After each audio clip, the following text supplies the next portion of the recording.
them all out, every single one. That's what the HOA president told the landscaping crew as they drove their equipment across my front lawn and started ripping my hedges out of the ground. 22 Leyland cypress trees. My father planted them himself while I was deployed overseas. He drove 4 hours each way every weekend for 3 months, just so I'd come home to a green wall. He called it my quiet place.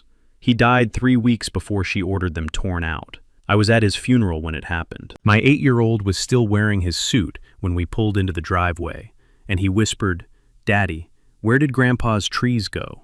She didn't get a vote. She didn't send a warning. She just hired a crew and erased the last thing my father ever built for me. She had no idea I'm a licensed contractor who reads building codes every single day. She destroyed my green wall, so I built one she'll never touch. Tell me, what would you have done? My name is Wade Thornton. I'm 44 years old, and I live in Ridgewood Estates, a planned subdivision in Collin County, Texas, about 30 miles north of Dallas. 247 homes, neat lawns, uniform mailboxes, the kind of place where the street names sound like they were picked from a country club brochure. Willow Bend, Stone Creek, Timber Ridge. I'm a licensed general contractor.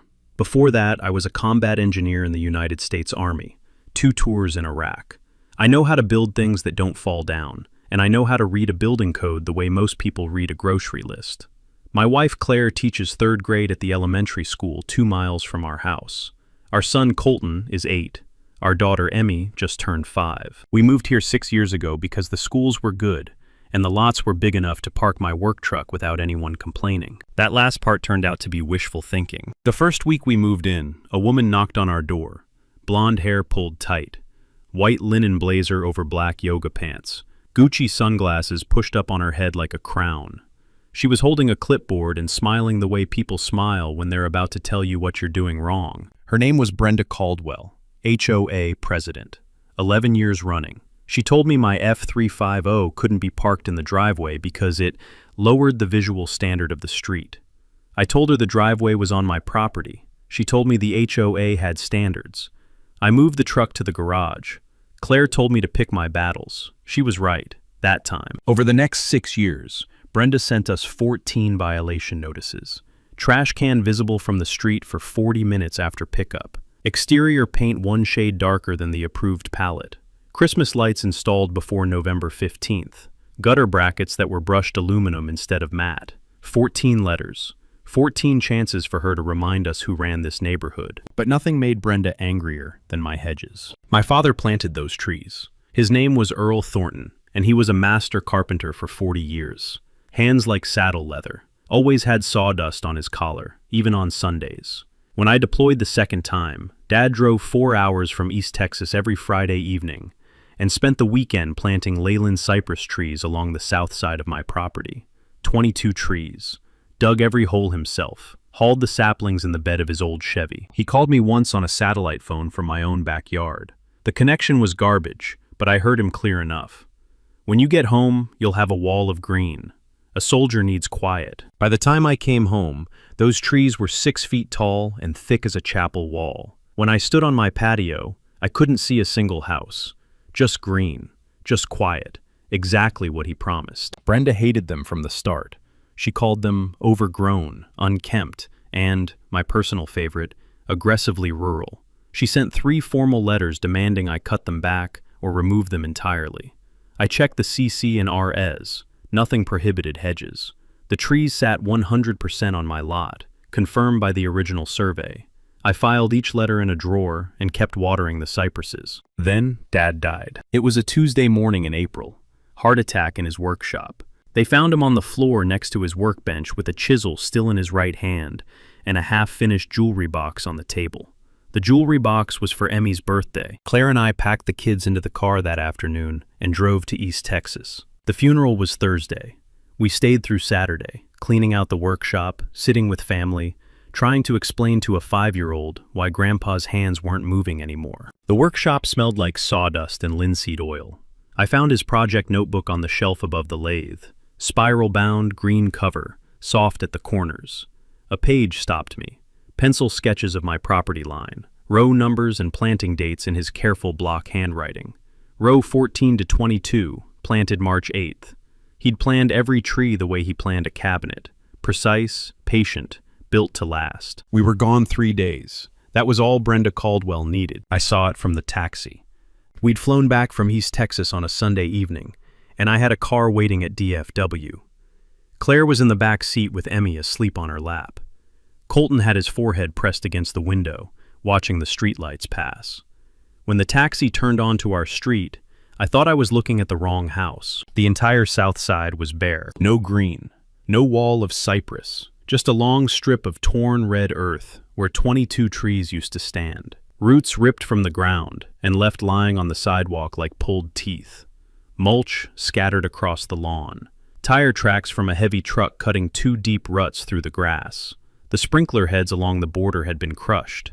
You could see the white PVC pipe sticking up like broken fingers. I paid the driver and stood in the driveway with my bag at my feet. I didn't move for a long time.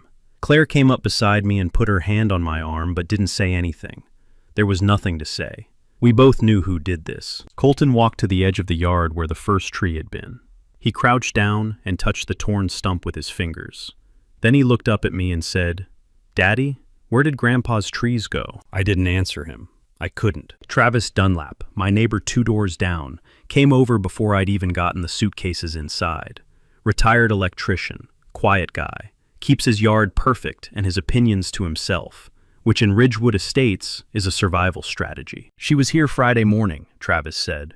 Had a crew of 4 guys with a stump grinder and a flatbed. Took them about 3 hours. She stood right there on the sidewalk the whole time, with her coffee and her clipboard. He pointed to the spot.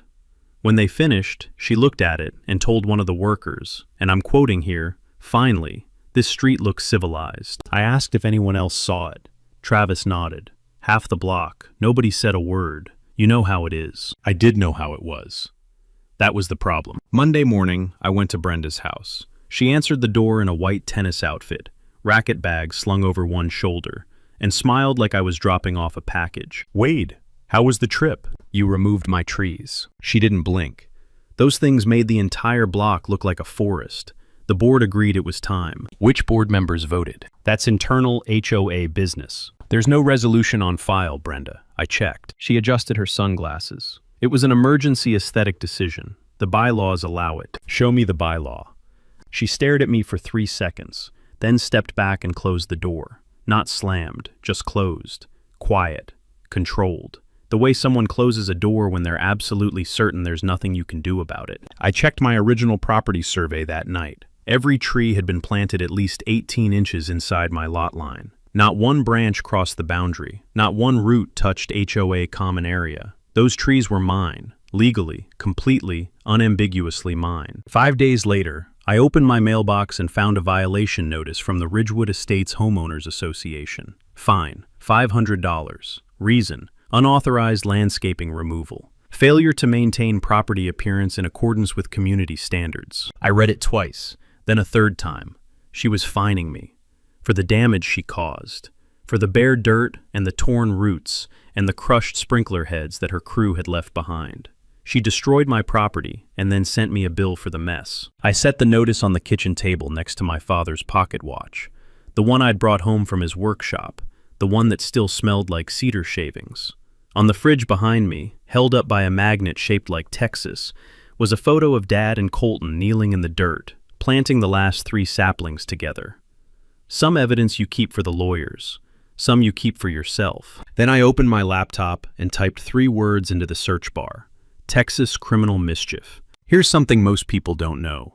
Under Texas Penal Code Section 28.03, intentionally damaging someone else's property without their consent is criminal mischief. If the damage exceeds $2,500, it's not a misdemeanor. It's a state jail felony, up to 2 years. I closed the laptop and opened a new folder on my desk. Read. Labeled it with a Sharpie. Then I slid the violation notice inside and started building my case. The next week, I called a certified arborist named Roy Benavides. He drove out from McKinney on a Wednesday afternoon with a clipboard and a measuring tape, and he spent 45 minutes walking the line where the trees had been. He measured the diameter of every stump. He counted the growth rings on the ones that hadn't been ground down. He checked the root spread, the canopy footprint, and the spacing. When he was done, he leaned against his truck and handed me the report. 22 mature Leyland cypress, 8 years of established growth. Based on replacement value, meaning what it would cost to buy, transport, and install trees of equivalent size and maturity, your total loss is $18,400. I looked at the number. Then I looked at the bare dirt. Then I looked at the violation notice still sitting on my kitchen table. The one that said I owed Brenda Caldwell $500 for the privilege of having my own trees destroyed. I called my buddy Hank Ledford that night. We served together in Iraq. He went to law school after he got out, now practices property law in Fort Worth. I told him the whole story. He was quiet for about 10 seconds, which for Hank is a long time. She's exposed, Wade. No board authorization, no owner consent, property confirmed on your lot. Send the demand letter. I'll draft it tonight. The letter went out certified mail 3 days later. It requested full restitution of $18,400 for the destroyed landscaping, plus costs for lawn restoration, sprinkler repair, and soil remediation. Brenda's response was not what I expected. She laughed. Not to my face. I heard it secondhand from Travis, who heard it from Brenda's neighbor, Linda Pruitt. He thinks he can sue the HOA? With what? A tree receipt? But laughing wasn't enough for Brenda. She needed to make sure the neighborhood knew I was the problem, not her. It started small, comments at the mailbox cluster. Wade's been through a lot lately. Losing his father, you can tell it's affecting him. Then it got sharper. She told at least 3 neighbors I was emotionally unstable and not handling things well. She told one woman on our street, a mother with 2 kids the same age as ours, that she wasn't sure it was safe for children to play near our house. Claire found out on a Thursday. She was picking up Emmy from a play date when the other mom hesitated at the door and said, "I just want you to know, Brenda's been saying some things about Wade, about his mental state. I don't believe her, but I thought you should know." Claire drove home white-knuckled. I'd never seen her that angry. Not when the deployment letters came, not when we fought about moving. She stood in the kitchen and said, "That woman is telling people you're dangerous, Wade, in front of our children's friends' parents." I told her we'd handle it. She said, "How?" I said, "The right way." 2 weeks after the demand letter, a new violation notice arrived. This one demanded that I restore landscaping to community aesthetic standard within 30 days, or face daily fines of $100. In plain English, Brenda wanted me to replant the hedges she destroyed, at my own expense, or pay her $100 a day until I did. That evening, Travis came over with a 6-pack and sat on my patio. The patio felt different now, exposed, bright, too open. Without the hedges, every house on the south side had a clear view into our yard.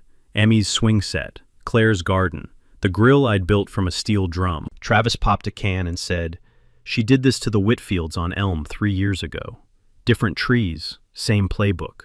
They fought it for about 4 months, then sold the house and moved.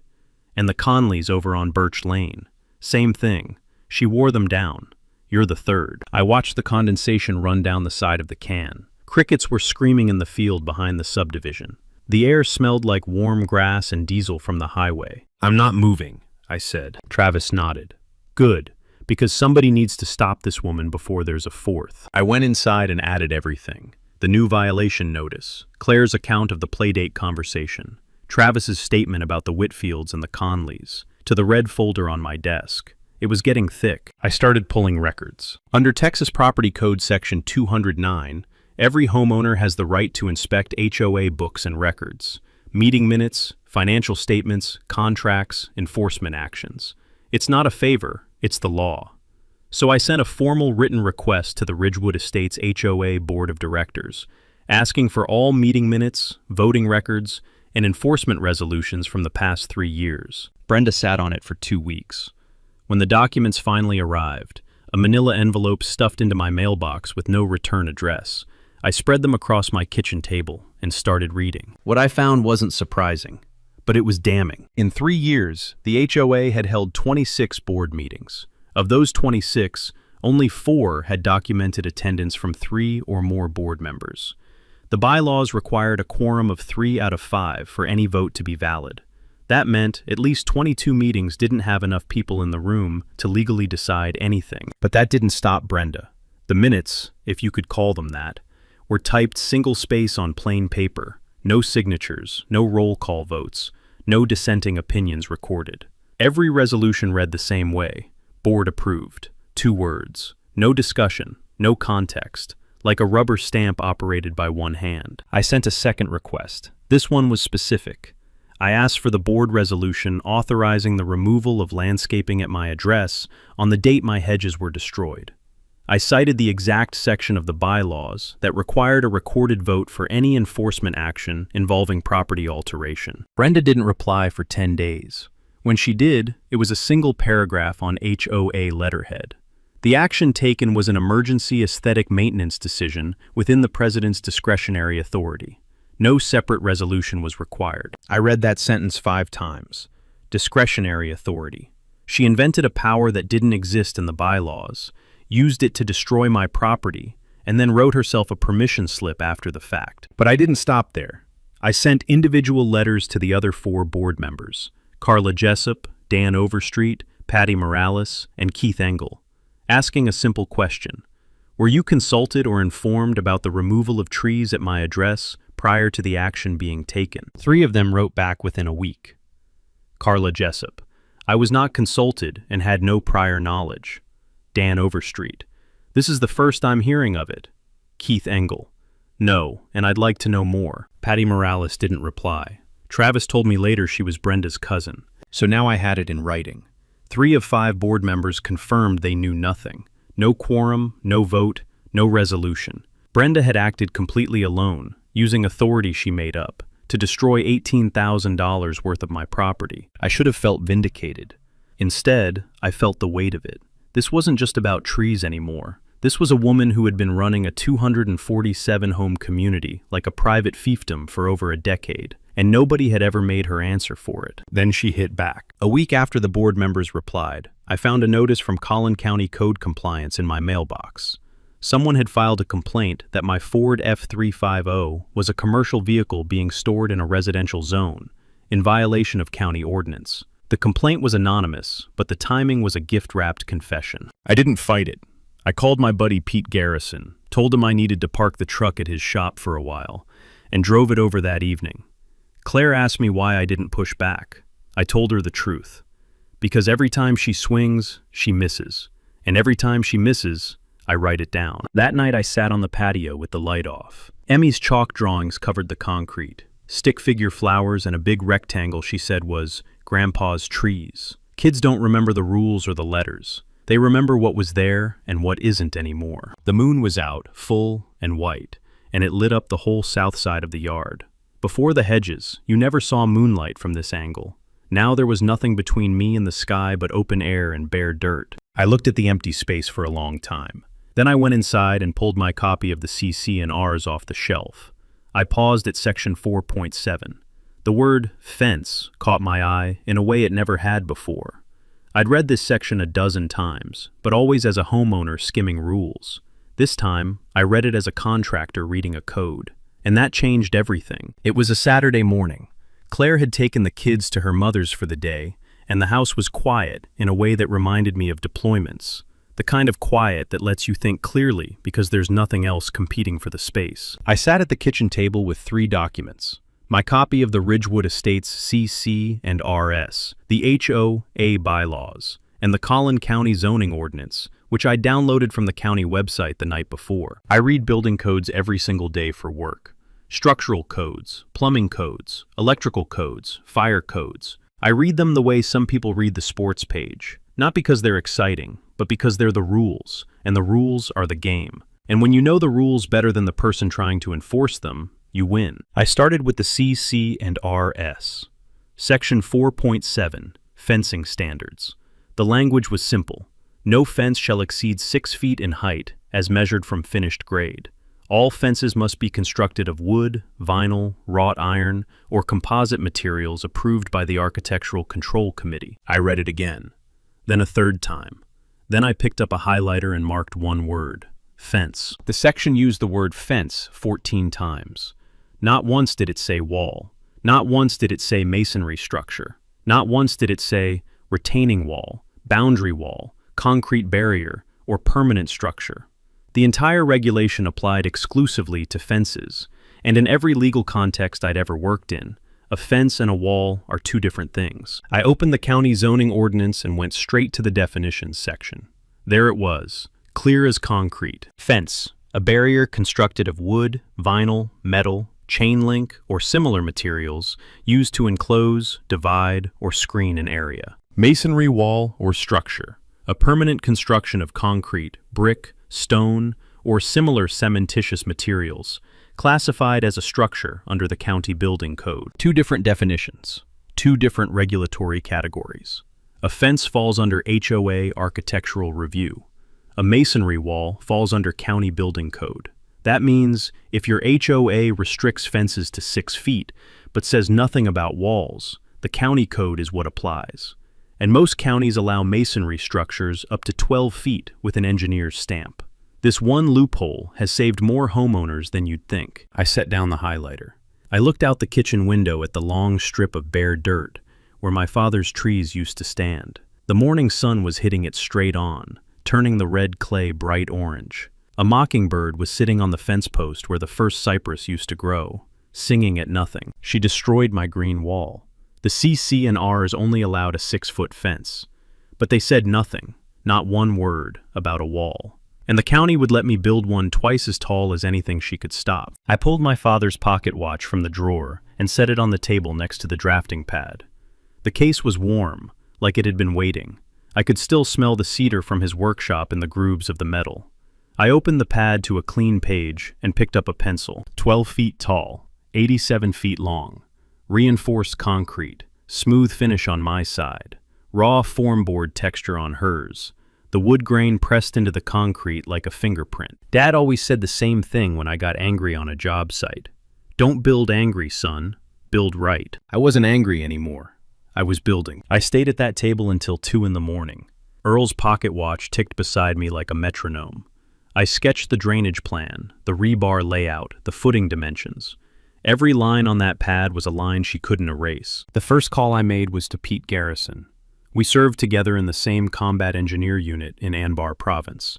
Pete went home and got his civil engineering degree, then his PE license.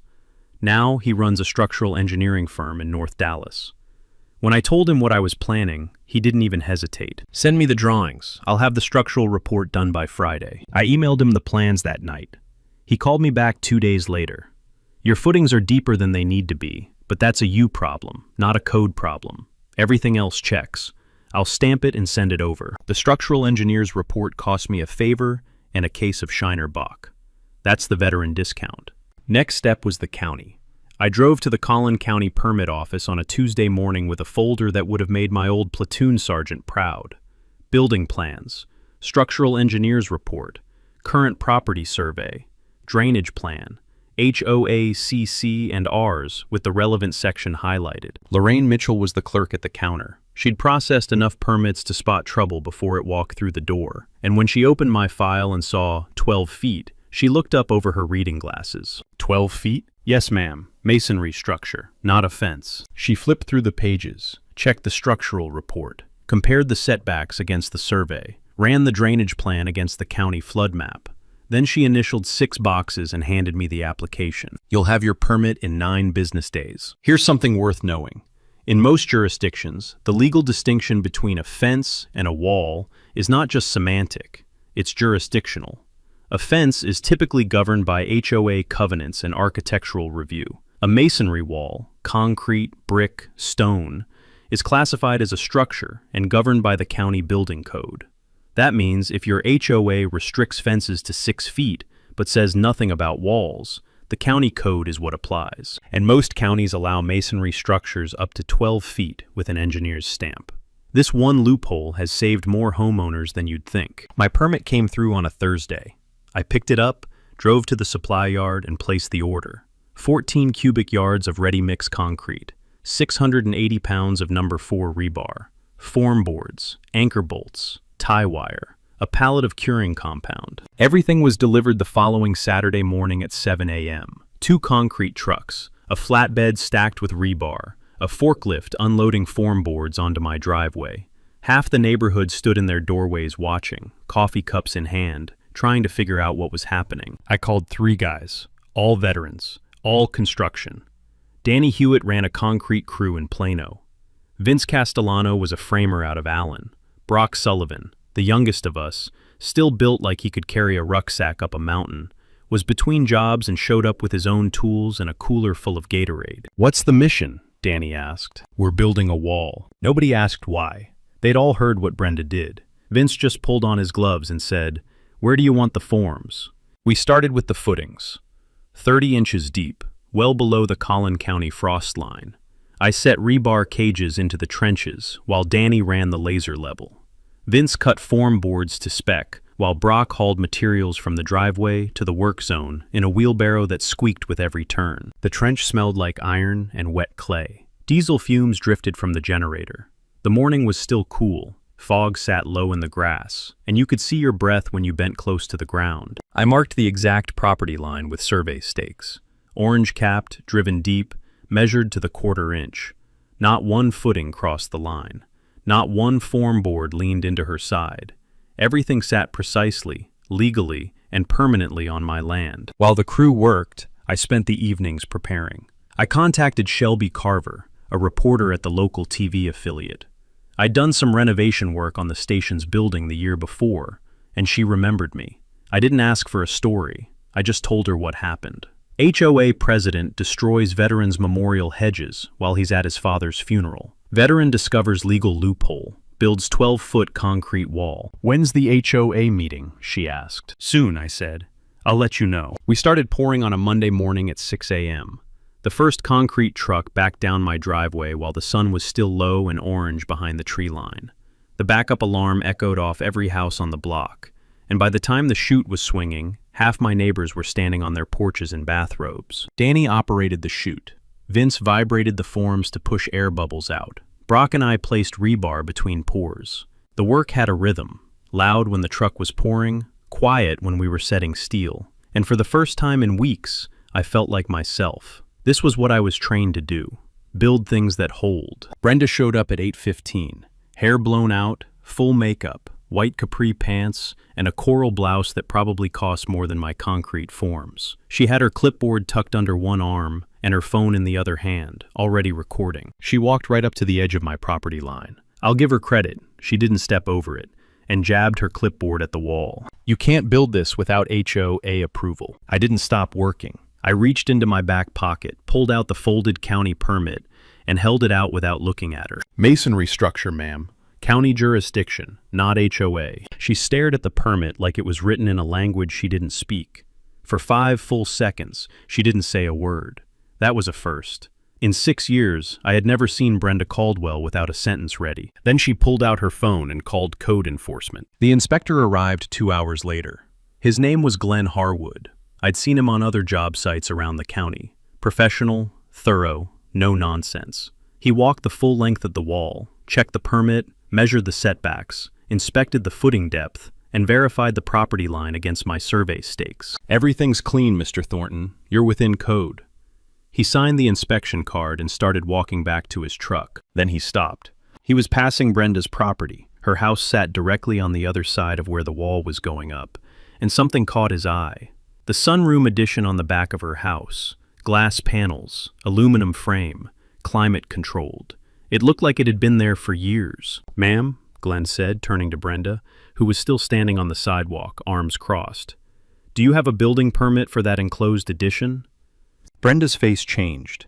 Not dramatically, just a slight tightening around the eyes, like someone had pulled a thread behind her skin. "That's been there for years." "That's not what I asked. Do you have a permit?" She didn't answer. Glenn took a photograph, made a note on his tablet, and said, "I'll be following up on that." Then he got in his truck and drove away. That evening, Brenda sent an email to all 247 homeowners. Subject line: urgent. Unauthorized structure being built at 4817 Timber Ridge Lane. She called my wall a prison wall and a deliberate eyesore designed to damage property values. She demanded a special meeting to address this threat to our community. The replies started coming in. A few neighbors backed her, the ones who always did, the ones who volunteered for her committees, and helped deliver her violation letters. But then Travis hit reply all. "Before we talk about Wade's wall, Maybe we should talk about who authorized removing $18,000 worth of trees from his property while he was at his father's funeral. I was standing in my front yard when it happened. I watched the whole thing. 31 homeowners replied after that. Some asked questions, some shared their own stories, fines they'd received, complaints Brenda had filed, letters they'd ignored because fighting wasn't worth the stress. One woman named Gail Sattler wrote 4 paragraphs about a fence Brenda forced her to repaint 3 times in one summer. Brenda's email had been designed to isolate me. Instead, it cracked open 11 years of silence. By Wednesday, 43 homeowners had signed an informal petition demanding a full review of all enforcement actions Brenda had authorized during her tenure. The wall was now 4 feet tall and climbing. Every morning, the shadow it cast reached a little further across Brenda's lawn, and every afternoon, the concrete cured harder. The wall was 70% finished when Brenda hired a lawyer. The cease and desist letter arrived on a Thursday, printed on heavy cream-colored stationery from a firm in McKinney. It accused me of constructing an unauthorized structure in violation of community aesthetic standards, diminishing the property values of adjacent homeowners, and engaging in retaliatory behavior against the HOA board. It demanded I halt construction immediately and remove all materials within 14 days. I sat on my patio and read it while the concrete from that morning's pour was still curing 10 feet away. Then I photographed it, emailed it to Hank Ledford, and went back to work. Hank's response went out 48 hours later. It was 4 pages long, and every page was a headshot. He attached the CC and Rs with the fence language highlighted. He attached the Collin County building permit. He attached the county's official classification letter distinguishing fences from masonry structures. He attached the property survey confirming every inch of the wall sat on my lot. And he closed with a single paragraph that I wish I could have framed. Your client has no legal standing to challenge this structure. It is fully permitted under county building code and falls entirely outside the scope of HOA fencing regulations. Any continued interference will be treated as tortious conduct, and my client reserves the right to pursue all available remedies, including, but not limited to, counterclaims for property destruction, defamation, and abuse of process. Brenda's lawyer called her that afternoon. I don't know exactly what he said, but Travis heard from Linda Pruitt that Brenda threw her phone across the kitchen. The lawyer's advice, apparently, was simple. I can't pursue this. He's legal.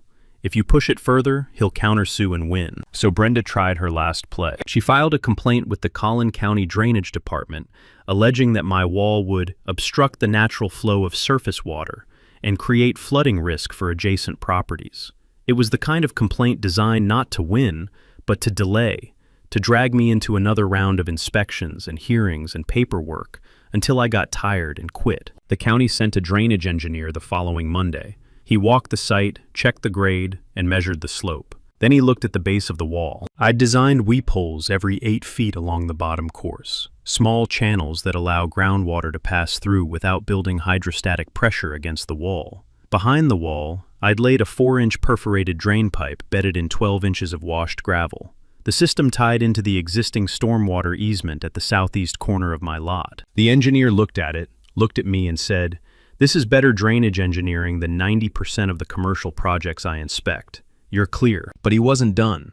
On his way back to his truck, he glanced over at Brenda's backyard. The pool, the wrought iron pool fence. He stopped walking. "Is that the adjacent property?" "Yes, sir." He walked over and measured the pool fence, 3 feet 6 inches. Texas Health and Safety Code requires a minimum barrier height of 4 feet around any residential swimming pool. Brenda's fence was 6 inches too short. The engineer flagged it on his tablet and told me he'd be issuing a notice. Brenda now had 2 open code violations on her own property. The sunroom she'd built without a permit, the pool fence that didn't meet safety code. Every time she tried to use the system against me, the system found something wrong with her. That Saturday evening, Doug Caldwell knocked on my front door. He was holding a bottle of Maker's Mark and wearing the expression of a man who'd been sent on a mission he knew was already lost. "Wade, can we talk? Man to man?" I stepped onto the porch. I didn't invite him in. He poured 2 glasses and handed me one. "Listen, this whole situation, it's gotten out of hand. Brenda's not sleeping. The lawyers, the county, the neighbors, it's eating her alive. Can we find some middle ground?" I took a sip, set the glass on the railing. looked him in the eye. "Your wife ripped out my father's trees while I was burying him with my kids standing beside me, Doug. She fined me for the mess she made. She told our neighbors I was unstable. She told a mother on this street that it wasn't safe for children to play near my house. There is no middle ground. The wall stays." Doug finished his whiskey, stood up, walked down the steps, didn't say another word. I poured the rest of mine into the garden and went inside. The wall was finished on a Sunday afternoon, 12 feet tall, 87 feet long, smooth troweled concrete on my side, cool to the touch. On Brenda's side, the raw form board texture. Every grain of the lumber pressed into the surface like a fossil. A permanent, permitted 12-foot fact that no clipboard and no HOA president could make disappear. I mounted a bronze plaque on my side, near the spot where the first cypress used to grow, in memory of Earl Thornton. He planted roots so his son could stand tall. Claire cried when she saw it. Colton touched the letters with his fingers, the way he used to touch the bark of the trees. Emmy asked if Grandpa could see it from heaven. I told her I thought he could. The special HOA meeting was held the following Thursday at the Ridgewood Estates Community Center, a beige cinder block building with fluorescent lights and metal folding chairs. Brenda had called it. She wanted the wall discussed, voted on, and condemned. She got a meeting.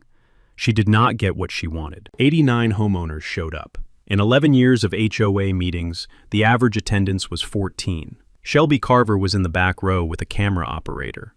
I'd called her the day before. Brenda opened the meeting standing behind a folding table at the front of the room. She was wearing a navy blazer and cream slacks, and she'd brought a 3-ring binder of her own, full of printed photos of the wall taken from her backyard. "This wall," she said, holding up one of the photos, "is an affront to everything this community was built on. It violates the spirit of our covenants. It degrades the character of our street. It is an act of spite, and it must come down." Scattered applause. Maybe 10 people. Then it was my turn. I stood up from the third row. I was wearing jeans and a work shirt. I had my red folder in my hand. I walked to the front of the room and set the folder on the table. I didn't raise my voice. I didn't need to. On April 12th of this year, I flew to East Texas to bury my father, Earl Thornton. My wife and children were with me. We were gone 3 days. I opened the folder. While we were at the funeral, Mrs. Caldwell hired a landscaping crew to remove 22 Leyland cypress trees from my property. I held up the before and after photographs. The room went quiet. These trees were planted by my father while I was serving overseas. They were 8 years old, fully mature, and located entirely on my lot. I placed the arborist's report on the table. The certified replacement value of those trees is $18,400. I placed the demand letter next to it. I sent a formal demand for restitution. It was ignored. Then I held up the 3 letters from board members Jessup, Overstreet, and Engel. I asked every board member whether they authorized or were informed of this action. 3 out of 5 confirmed they had no knowledge. There was no vote. There was no quorum. There is no board resolution. Mrs. Caldwell acted alone. I set the CC and Rs on the table, opened to section 4.7, with the word fence highlighted in yellow on every line. The CC and Rs regulate fences. My wall is a masonry structure, permitted by Collin County under the building code. Here's the permit. I placed it on top of the stack. And for the record, I set down the final 2 documents. Collin County Code Compliance has issued 2 open violations against Mrs. Caldwell's own property, an unpermitted sunroom addition, and a pool fence that doesn't meet state safety code. I looked at Brenda. She was gripping the edge of the table. Her binder of wall photos sat untouched. Mrs. Caldwell destroyed $18,400 worth of my property without board authorization while I was burying my father. Every document I needed to prove that was already public record. She spent 11 years acting like the rules didn't apply to her. Today, they do. The room didn't erupt. It exhaled. Then it erupted. 4 homeowners stood up and shared their own stories. Fines for paint colors. Threats over garden beds. A woman named Gail Sattler described being forced to repaint her shutters 3 times in one summer. A man named Drew Poole said he'd been fined $200 for a basketball hoop his grandson used twice. The motion to remove Brenda Caldwell as HOA president was introduced by Keith Engel, one of the board members who'd confirmed he hadn't been consulted. The vote was 74 to 11. Brenda stood up, gathered her binder, and walked out without speaking. The door closed behind her with the soft click of a lock engaging. Shelby Carver caught me outside. The camera light was warm on my face. She asked me what the wall meant to me. My father planted trees so I'd have a quiet place to come home to. A woman tore them out. The wall isn't revenge. It's a promise I made to my dad. Brenda's lawyer called Hank the next morning. The settlement offer came fast. Full restitution for the trees, legal fees, and an agreement not to pursue criminal mischief charges. $18,400 for the landscaping, $6,200 in legal and appraisal costs, a written acknowledgement that the hedge removal was unauthorized. Brenda signed it the same week. Doug co-signed. 4 months later, they sold the house, listed it on a Tuesday, had an offer by Friday, and were gone before the end of the month. They moved to a condo development in Frisco with a property management company and no HOA board. No one on our street came out to watch the moving truck. No one waved. The new HOA board was elected in June. Travis Dunlap became vice president, the first time in over a decade that someone other than Brenda held an officer position. The new president, a retired accountant named Connie Albright, proposed a transparency charter that passed unanimously. All enforcement actions now require a recorded roll call vote. Meeting minutes are published within 7 days. No unilateral decisions. Annual independent financial audit. In 11 years under Brenda, not one rule had been written down clearly enough to hold her accountable. It took one vote to change that. I used part of the settlement money to start something I'd been thinking about since the night Travis told me about the Whitfields and the Conleys. I called it Earl's Hands. My father spent his whole retirement fixing things for people. Screen doors, leaky faucets, rotted porch steps. He never charged a dime. He just showed up with his toolbox and stayed until the job was done. Most of the people he helped were elderly, living alone, on fixed incomes, folks who couldn't afford a contractor and were too proud to ask for help. Earl's Hands is a volunteer program. Licensed contractors donate 1 weekend a month to repair and maintain homes for senior citizens living alone in Collin County. Danny, Vince, and Brock were the first 3 volunteers. Within 6 months, we had 14 contractors on the roster and a waiting list of homeowners. Our first project was the roof on Dorothy Wells's house, 3 blocks from mine. She was 78, widowed, and had been catching rainwater in a saucepan in her hallway for 2 years. We replaced the shingles on a Saturday morning. When we came down off the ladder, she was standing in the driveway, crying. She grabbed my hand with both of hers and said, "Your father would be so proud of you." I didn't trust myself to speak, so I just nodded. Colton helped me paint Dorothy's porch railing that afternoon. He's 8, so the brush strokes were uneven, but he stayed on it until it was done. Emmy brought a drawing she'd made, a wall with jasmine flowers growing up the side, and taped it to Dorothy's refrigerator. The wall still stands. I planted star jasmine along the base on my side. Claire helped me build a trellis from cedar posts. Real cedar, the same kind Dad used in his workshop. In spring, the jasmine blooms white, and the whole patio fills with a sweetness that sits low in the air, the kind you breathe in without thinking. It smells like the inside of my father's truck after a long day. Some evenings, after the kids are in bed and Claire's reading on the couch, I sit on the patio with a cup of coffee and look at the wall. The plaque catches the last of the sunlight, and for a second, the letters glow. It's quiet. The kind of quiet Dad promised me from 10,000 miles away. He planted roots so I could stand tall. And when someone ripped them out, I built something that couldn't be pulled from the ground. But Ridgewood Estates wasn't the only neighborhood in Collin County with an HOA president who thought she was untouchable. The next story takes us 15 miles south, where a woman with a clipboard and a grudge made the mistake of targeting a retired fire marshal who'd spent 30 years inspecting buildings for code violations. If you've ever dealt with a neighbor, a board, or an HOA president who acted like the rules only applied to you, drop your story in the comments.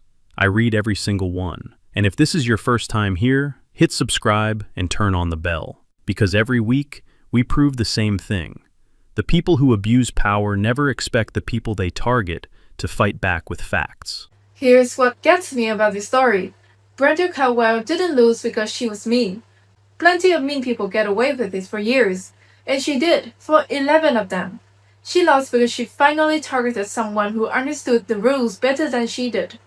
Wade didn't scream, he didn't threaten, he didn't vandalize her property or start a public fight. He opened a red folder, started writing things down, and let the system she'd been hiding behind do the work for him. That's the real lesson. Documentation beats intimidation. Permits beat power trips. And patience beats someone who's used to winning by making people too tired to fight back. But what makes this story stick with me is the wall itself. It wasn't spite, it was a promise. Earl Thornton drove 4 hours every weekend to plant a green wall for his son. When it was taken away, his son built one that could never be pulled down from the ground. That's not revenge, that's love, poured in concrete. If you ever had an HOA president, a neighbor, or anyone in a small position of power try to push you around, tell me your story in the comments. I read every single one. Hit subscribe if you haven't already. And turn on the bell, because next week, we got a retired fire marshal who made an HOA president regret every inspection she ever tried to dodge. You don't want to miss it.